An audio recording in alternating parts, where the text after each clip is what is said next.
Structures external to bacterial cell wall. तो 5 तरीके के स्ट्रक्चर्स है सेल वॉल के बाहर। सबसे पहला है flagella, second is our pili या फिर fimbriae, third is our capsules, fourth is our sheets and fifth is prosthecae and stocks.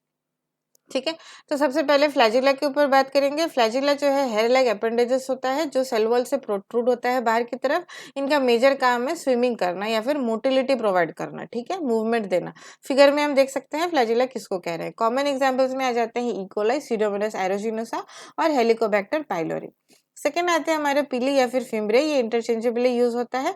ये भी हेयर लाइक अपेंडेजेस होते हैं लेकिन काफी पतले और छोटे होते हैं फ्लैजिला के कंपैरिजन, और काफी ज्यादा होते हैं। ठीक है, हॉलो और नॉन हेलिकल फिलामेंटस होते हैं। ये इमेज में देख सकते हैं पिली और फिम्ब्रे को। ठीक है, इनका मेजर काम मूवमेंट में नहीं होता, ये एडहेरेंस में हेल्प करते हैं, अटैचमेंट में हेल्प करते हैं।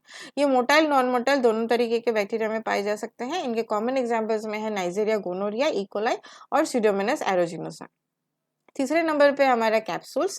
कैप्सूल क्या है, एक सेल वॉल के बाहर एक विस्कस सब्सटेंस प्रेजेंट रहता है जो कि एक एनवेलप के जैसे बनाता है सेल वॉल के बाहर, इसको हम कहेंगे कैप्सूल।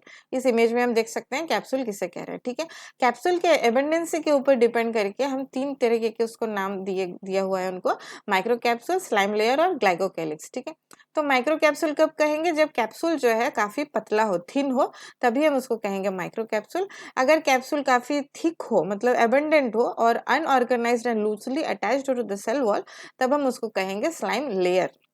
ओके, ग्लाइकोकेलिक्स कब कहेंगे, जब हम सेल वॉल आपका जो कैप्सूल है वो एक्स्ट्रा सेलुलर पॉलीमरिक सब्सटेंसेस से अगर बना हो तो उसको कहेंगे कैप्सूल ग्लाइकोकेलिक्स। इसके कॉमन एग्जांपल्स में, कैप्सूल के कॉमन एग्जांपल्स में आ जाते हैं स्ट्रेप्टोकोकस निमोनियाई, हेमोफिलस इन्फ्लुएंजा और इकोलाई। इन बैक्टीरिया में कैप्सूल्स होते हैं। ठीक है, फोर्थ पे आते हैं हम शीट्स। शीट्स क्या है, एक जेलेटिनस मैट्रिक्स है जो सेल वॉल के बाहर रहता है और ये सारे बैक्टीरिया में नहीं मिलते, फ्रेश वाटर या फिर मेरीन बैक्टीरिया में ही मिलते हैं। एग्जांपल्स में यहाँ पर प्रोटियोबैक्टीरिया देख सकते हैं।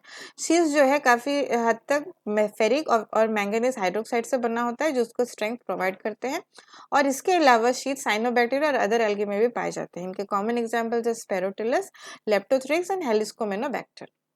5वें नंबर पर है प्रोस्टिका एंड स्टॉक्स। ठीक है, ये जो है एक सेमी रिजिड एक्सटेंशन है जो सेल वॉल या फिर साइटोप्लाज्मिक मेम्ब्रेन से बाहर की तरफ निकलते हैं। इनका डायमीटर जो है सेल से काफी छोटा रहता है। एग्जांपल्स में आते हैं कोलोबैक्टर जिनका सिंगल प्रोस्टिका होता है, और स्टेला और एनकेलोमाइक्रोबियम दूसरे कैटेगरी के हैं जिनके पास सेवरल प्रोस्टिका होता है। इमेज में हम देख सकते हैं।